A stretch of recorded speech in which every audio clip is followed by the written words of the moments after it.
was the greatest epic poem in Roman history. Actually, well, more than just art. Could it have been a really sophisticated piece of imperial power play? Oh, absolutely. We're talking about Virgil's Aeneid. And the idea that it's basically state-sponsored myth-making, it's fascinating. You could argue it's one of history's most successful examples, really. It links Troy's fall right up to Augustus's political rise, creating this whole national identity based on fate and duty. So, welcome to our extended analysis of the book. This isn't just a summary, though we do have one of those too. We're digging into how Virgil shapes his argument, how he builds influence, and how he earns, or maybe loses, your trust as a reader. Right. The goal here is to give you the tools to read with, well, sharper insight, to be more discerning. If you're wondering, should I read this book? This should definitely help. It's also great for aspiring writers, seeing the mechanics of rhetoric in action. Exactly. And hey, if you find this deeper format useful, please let us know. Your feedback really does help us figure out what to do next. And the timing of the Aeneid. That's just critical. Wow. Virgil wrote it between 29 and 19 BCE. Augustus desperately needed something to cement his power right then. The pressure was on, wasn't It's immense pressure. They had to justify ditching, 500 years of the Roman Republic for an empire? And Rome was just shattered by decades of civil war. They needed a story to bring people together. Okay, and just so you know, you're listening to a unique two-host AI conversation. This is powered by Google's NotebookLM, aiming for a deeper, more dynamic analysis of the book. Right. So let's start with Virgil's credibility, his ethos. How did he establish himself and the regime as trustworthy? Well, Virgil's own reputation was huge. He wasn't just some random poet Augustus found. He was the literary giant in Rome. People knew his eclogues, his Georgics. He had serious street cred, poetically speaking. Okay. But the key for political authority, his direct line to Augustus, he was in the inner circle. So when Virgil wrote about Rome's destiny, people listened. It wasn't just poetry, it felt like the official story. But he goes further, right? He doesn't just rely on his own fame. He sort of elevates the whole thing to a cosmic level. Precisely. That's the genius move. He argues the empire isn't just politics, it's divinely ordained. How? Through the gods. They're constantly stepping in. Jupiter, especially. Jupiter, yeah, the big boss. He keeps showing up, pointing Aeneas in the right direction, making sure the mission happens. It's a way of saying, look, this isn't just Augustus wanting power. This is fate. This is cosmic necessity. It sounds like incredibly clever spin, framing political loyalty as obedience to the gods. But linking Augustus directly to Aeneas, wasn't that a bit of a stretch historically? How did they sell that? They sold it by making it prophecy, not just history. That family connection is absolutely vital. Virgil painstakingly traces a line from Aeneas, the mythological founder, straight to the Julian family, Augustus's family. And that scene in the underworld. The pageant of heroes in book number 6. That's the climax of the propaganda push. Aeneas sees this vision of future Roman greats. All leading up to Augustus. Exactly. It culminates inevitably in Augustus. Suddenly, it's not about winning a civil war. It's about fulfilling a destiny set out ages ago. It turns political maneuvering into religious truth. That ancestral link makes it feel like cultural certainty. So once he's established this divine right, this ethos, he needs a logical structure, the logos, to back it up. Yeah. How does the poem's organization itself make the argument? The structure is the argument, in a way. The Aeneid neatly splits in two, books 1 to 6. That's the wandering, the suffering, the searching after Troy. Chaos, basically. Books 7 to 12. That's the arrival in Italy, the conquest, the battles, setting up shop, order being established. So the journey mirrors Rome's journey. It mirrors the move from Republican chaos and civil war to Augustan imperial order. The structure itself says the chaos had to end. This new order was logically necessary. It's proof by organization. That's subtle but powerful. He's building this feeling of inevitability, not just through the plot, but through word choices, references, making any opposition seem like fundamentally wrong. Absolutely. He cleverly blends old Aeneas myth stuff Romans already knew and accepted with this new Augustan story. He's constantly weaving in Roman values, Roman victories, Roman customs, all pointing towards Augustus as the natural result.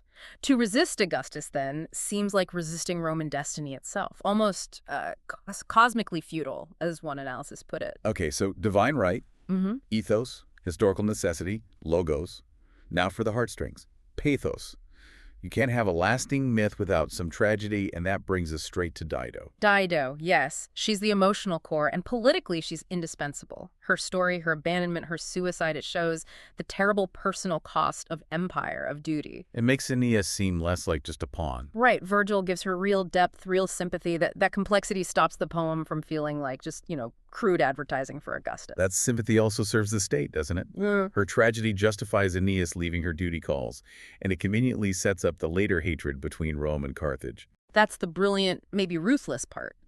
Her suffering makes Aeneas's mission seem even more important, justifying the sacrifice for Rome. And yes, it paints Carthage, Rome's biggest rival, as this ancient, jilted enemy. Her personal tragedy becomes a political justification for future wars.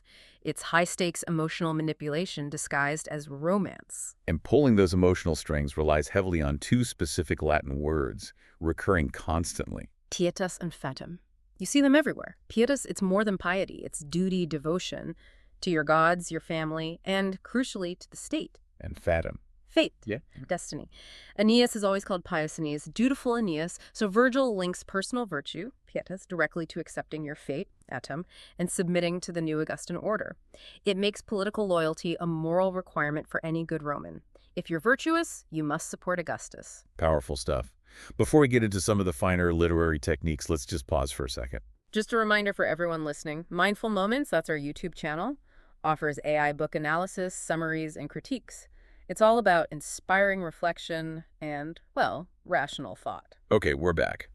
So beyond those core appeals, ethos, logos, pathos, Virgil was a master craftsman. He used literary conventions themselves to argue for Roman greatness. Oh, definitely. He was squaring up against Homer, against the Greeks. He uses all the highbrow epic stuff, dactylic hexameter, those long similes, tons of references to Homer. Showing he could play in the big leagues. Exactly. But he wasn't just copying. He was subtly arguing that Rome could absorb Greek culture and, frankly, do it better. The epic form itself became proof that Rome was the new center of civilization, surpassing the Greeks. And the specific images he uses, they aren't just decoration, are they? They function like arguments, too. You got it. The imagery is like a coded political language. Think about storms. Whenever there's a storm, it usually represents political chaos, the mess of the civil wars Augustus supposedly cleaned up. Then calm seas. Imperial peace. Augustus's peace.